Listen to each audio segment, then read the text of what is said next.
yifuse ko umugambi cyane ariko biza kurangirira equipe ya Man City n'ubundi yigaritse twara igikombe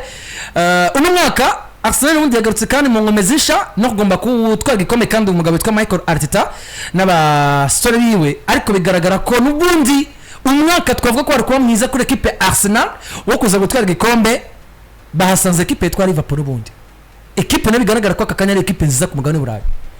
gushika mu mwanya imaze gutsindwa rimwe muri champion muri Ligue des Champions ntabwo iratsindwa ni equipe imaze gushiraho ikinyuranyo cy'amatagara ku 9 hagati yabo ba mbere na equipe ya Arsenal ya kabiri birashoboka ko Arsenal imaze imyaka 2 iri kuranga ku gikombe ariko bikarangira igaretswe na City uno mwaka twibona igitahukana mbere ya equipe ya Liverpool tubice ku mwanya muto cyane muto ushoboka ni nko mbaza ati eske Arsenal yo bizokorerwa kwiruka inyuma ya Liverpool gusumba uko yananiwe kwiruka inyuma ya Manchester City imyaka 2 yeze of course kwiruka inyuma ya Liverpool ni bisa no kwiruka inyuma ya equipe ya Manchester City ariko kandi iyo Manchester City uno tugiye kuraba Man City na equipe ya Arsenal yuno munsi navuga ngo ni nka equipe yavuye mu rubavu rwa equipe ya Manchester City buzi Arsenal uno munsi ni kuvuga ngo Arsenal ya Arteta mu yandi majambo hari uburyo Arteta yasanze agomba kwigira byinshi kuri Pep Guardiola ndetse na equipe ya Man City kugira ngo azoigeze ku rwego navuga ngo bwo kuba yo kwitwa equipe itwara igikombe cya Premier League cyangwa ibindi bikombe byo ku mugabane w'Uburayi uno munsi rero ndaza kwashimikira kuri bibiri bwa mbere ukivuga Arsenal uno munsi numva Saka uvuze Liverpool numva Salah birakunda ko uno munsi tugereranya Salah na Saka tukavuga ngo aho Salah tabaye umukinyi mwiza turaza kuba tubona umugabo yitwa Bukayo Saka ari waseruka bien sûr parce que uno munsi tuvuze best player cyangwa meilleur joueur kenshi uzora ni gake umukinyi atogwa meilleur buteur meilleur joueur no kuvuga ngo mu yandi majambo kugira ngo umuntu yitwa meilleur joueur wigana nuko aba kenshi ya produce imipira myinshi iva mu bitsindo ndetse akanarema n'ubujya bwinshi buva mu bitsindo iyi nayo ni muri qualité n'ubwo ngo umugabo yitwa Bukayo Saka afise mu gihe tugiye kubona munsi Mohamed Salah izo assist arazitangwa musabye assist ndwe muri Premier League mugabo Saka ageze kuri assist 10 wagenda kura mu ijana n'ibitsindo Salah caza imbere por ya Saka ni na difference y'ugenda baye ku mwaka wese hagati ya Phil Foden ndetse n'uno musore azwi izina rya Cole Palmer Cole Palmer no mukinya atsinze ibitsindo byinshi muga amatiere ya assist amatiere yo gukinisha abandi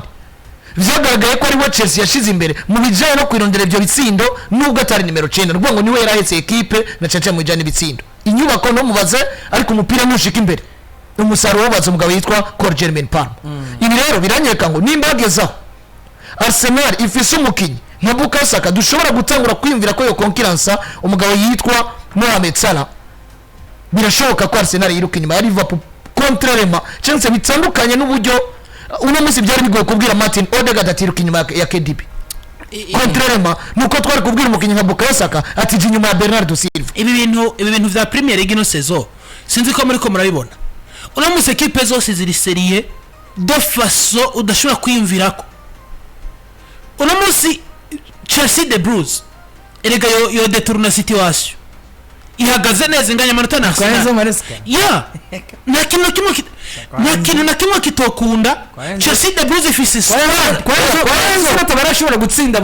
ivyo bigugunye nico gikenewe ezo gutsinza match hariho match retour Landry pressure iratandukanye Enzo nubwo yoshita biri justifiable Enzo aracubaka Enzo ivyo yakora byose byo gutanga umusaruro mwiza urengeho twatumwiteze ko ni surprise raison pour laquelle no gutwara ikombe ba surprise reka twitega abitwa ko uno munsi batse inambwe gusumba Enzo Maresca ni kidiko ndavuga igituma ntango yavuga ngo no Enzo Maresca yotwara igikombe uno munsi muri Premier League hagomba kuba challenge iteye ubwo bino sezo jewe iyo ndiko ndaraba Liverpool equipe ubona ngo yamifisi inyota yo gutsinda buri munsi mugo nimba yamifisi inyota yo gutsinda buri munsi uyu ni umwaka wa kabiri wa Arsenal donc wa gatatu biruka inyuma y'igikombe inyuma y'igikombe aba kandida bari serie bamwe gutuna munsi batwara igikombe nta nkuru nimwe yobaho vyo bari bisanzwe Arsenal yirutse inyuma y'igikombe yari itandukanye na Arsenal d'office no mwaka Arsenal ya mwaka uyu ntiyigeze itunga Yurand Timba yashikiye mu mvune Rwango mu mwezi wa Rwango ritega rigamakruaze tuti saison Arsenal no munsi fise Pio itarahandi hantu na hamwe mu gihugu cyo Bwongereza Mikel Merino gusanga Mikel Merino muri Liverpool nko mu backup nta birimwo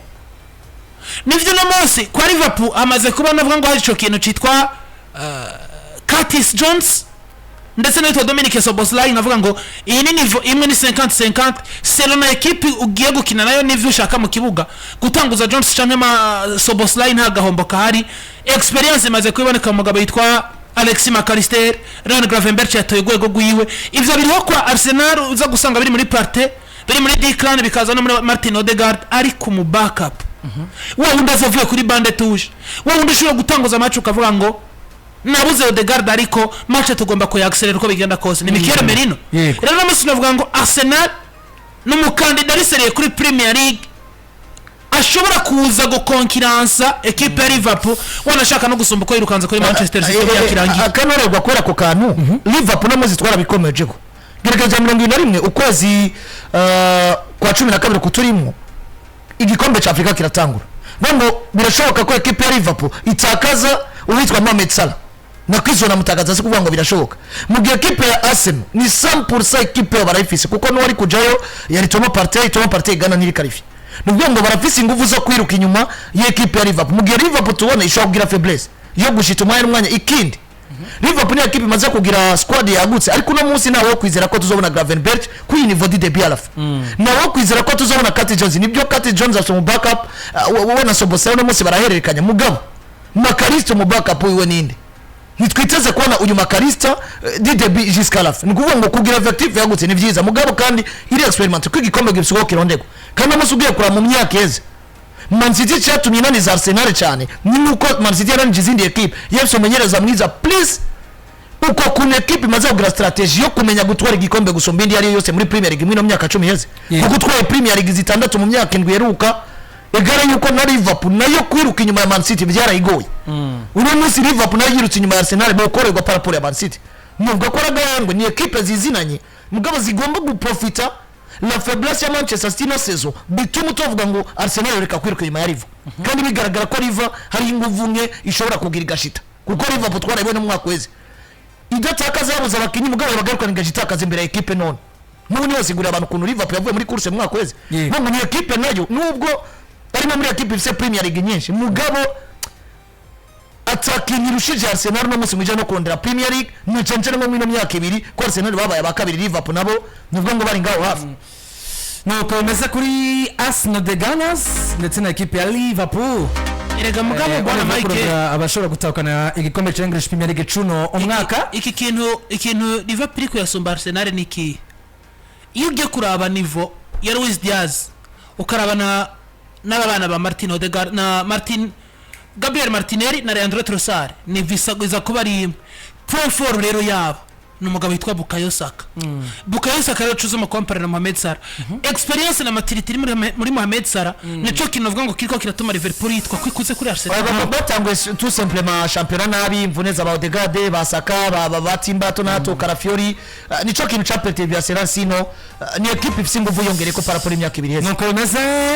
turacane mu nama ya sport tugira abantu ko turi kumwe na cooperative y'abantu y'igitego ciki bono ni kibono oil irasubiye kwibutsa abanyamite bose bahurikiye muri iyo cooperative ko imitare yo kugura microfinance agricole kibono yo kugwego ogwa mbere icitwa microfinance de la première catégorie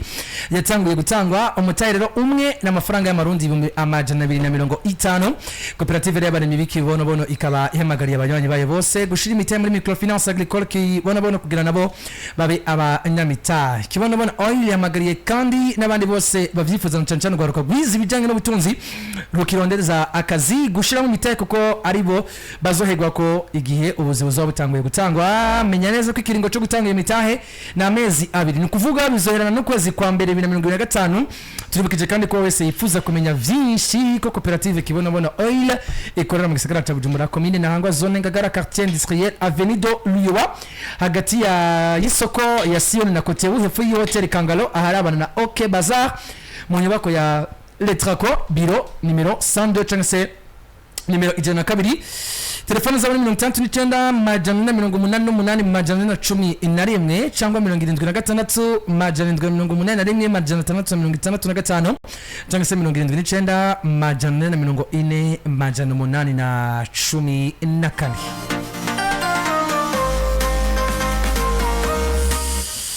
Barcelone inkuru iriyo nuko umugabo witwa Frankie de Jong equipe imaze gutangaza ko umuntu afise miliyoni 20 nubwo aza kubaza Dormans cyangwa se Landry cyangwa Juma cyangwa Grevisi naza ko afise miliyoni 20 z'ama euro. Equipe ya Barcelone imaze gutangaza ko yiteguriye ijana kwijana kore ku mugabo witwa Frankie de Jong akaba yosohoka muri equipe ya FC Barcelone. Utegereza gusa kuba ufise miliyoni 20 abantu twari wawe ugomba yatsingukire match ugomba uvukire mu